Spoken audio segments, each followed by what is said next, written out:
Hello, hello, hello.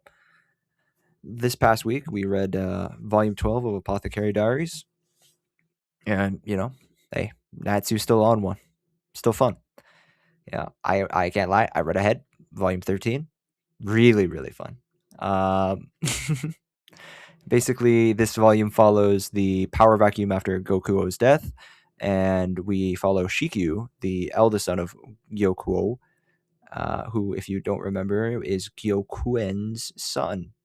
Son, yeah, I'm gonna go into spoilers, obviously, because uh, I don't. I guess okay. Well, actually, I could just talk about like analysis. Not really much to analyze because it's just a story. I guess well, I guess there is, but like nothing for me to really say because I just kind of write like what happens and how I'm feeling at the time. Um, there was one thing that I see that I wrote down. I literal translation versus like taking creative liberties. One of the things that I would have been fine if the translator like opted to be less faithful was uh there's a character named Hulan who is Gyokuo's youngest son, and Mao Mao refers to um Hulan's older sister as Hu's sister, and his mom, who is Gyokuo's wife, as Hu's mom, and that is just that you see whose sister, whose mom, and then Lahan's brother. Like that's just too many. Just give me names. Like Lahan's brother, I'm fine with that. I'm chill with that. Completely chill with that. But you know, yeah, like it's a bit annoying. um, we also do learn Lahan's brother's name is Junji, which he's got a heart of gold. I can't lie. He's a very fun character. Um, Besides that, we also learn about Chu and her background.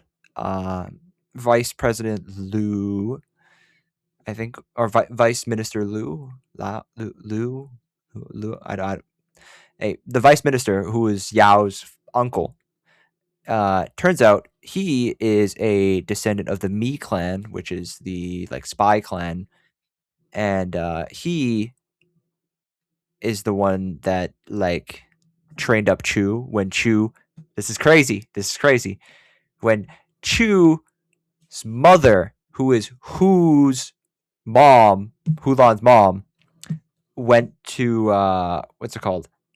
Like a foreign country to escape because she was a spy for Gyokuen, or like when she was with Gyokuen.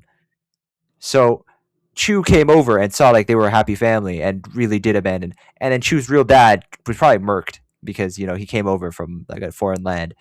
So Chu basically became a spy like her mother did, and it's low key kind of crazy because the vice minister was like, "Yo, you might have," because Chu goes crazy style. Chu goes crazy style. Chu saves Mao Mao's life, but like basically breaks her arm. Like it's like non-functional, and she's able to like save and like kill the great beast. I think what do they call him? The one-eyed dragon. But Shiku calls him Bear Man. Um, Basically, after that, she was kind of distraught because she feels like she's like, if she doesn't have her spy abilities, she's kind of worthless. But the vice minister reassures her, like, no matter what, you've done more, like, better work than your mother, and even if your mother is still alive, like, you were not worthless, and that was kind of warming because that was like basically Chu's background. Like, she like snuck into whose mom's house to try and like confront her and be like, "I'm your daughter," which is where Vice Minister Liu sees her and is like, "Hey, I can." Well, Chu wants to work, and then she accepts, kind of thing. Um, let's see, what else did I write down? Oh, pleasantly surprised. Shikyu, not bad, not a bad guy.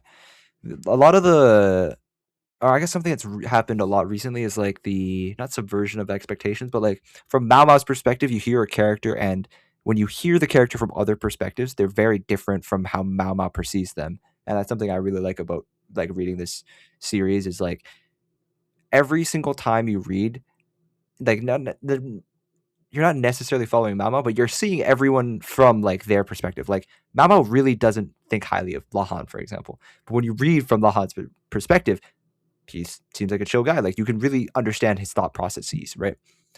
Um, let's see what else. Uh, yeah, choose that not subtle foreshadowing when Chu was like, "Ah, oh, she was gonna regret sparing the bandits," and then Chu loses her arm. So like, I mean, yeah. I wrote down Chu bounces on it crazy. What did I mean by that? Let's see. Quote from the book. It really is just like a monkey, isn't it? Everyone says it takes after you, Baryu, but I'm not sure how they can tell. Who boy did giving birth tire me out though. It was probably the third most painful thing that's ever happened to me. You can handle the next one, Baryu. I keep telling you that's not how it works. uh, man, Baryu was also really sweet because she was like, "Oh, you can divorce me," and then Baryu was like, "I ain't doing that, twin." Um, let's see, and then oh, Mao Mao has nap time with Jinshi, and from like the next one and this one at like the very end, Mao Mao is gonna start to accept Jinshi's feelings, and there's a conversation. Oh, I actually that's in the next volume. That's the next volume. No spoilers. I'm not gonna bring that part up. I'm not gonna bring that part up yet. But Xiao Hong stands up for herself. That was fun.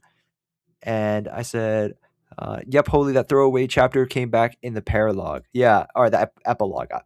Fire Emblem Brain. I've been watching Fire Emblem videos. Anyways, the throwaway chapter where like we learn Lahan's brother's name is Junji. That guy gets put on a boat to come with them because they think that that's Junji because Lahan can't recognize faces. Kind of funny. Um, and Rickerson. Jinchi was able to pick up that Rickerson seemed more aloof, and it felt like he didn't have like the same drive that he used to because like yeah, I mean he did complete his life's work, like what else does he really want to do? Um, and then the last very blurb was uh Mao Mao basically saying that she does have feelings for Jinchi, and even if she can't match the like the burning passion that Jinchi has, like she does kind of want to explore that, which fair, and like it's a very fair thought process of um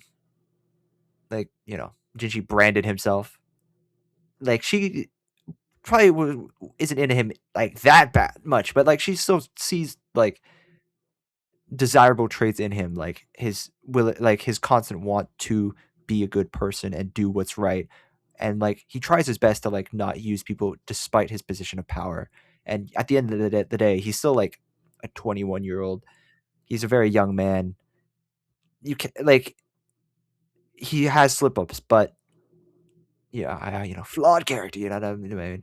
Well, yeah, but yeah, overall, solid volume. I'm gonna keep reading, and next week I'll go over volume 13, which I can't lie, I cheated a little. I read that one because it was short, and then there's only a couple volumes left, and then I'll be all caught up. So yeah,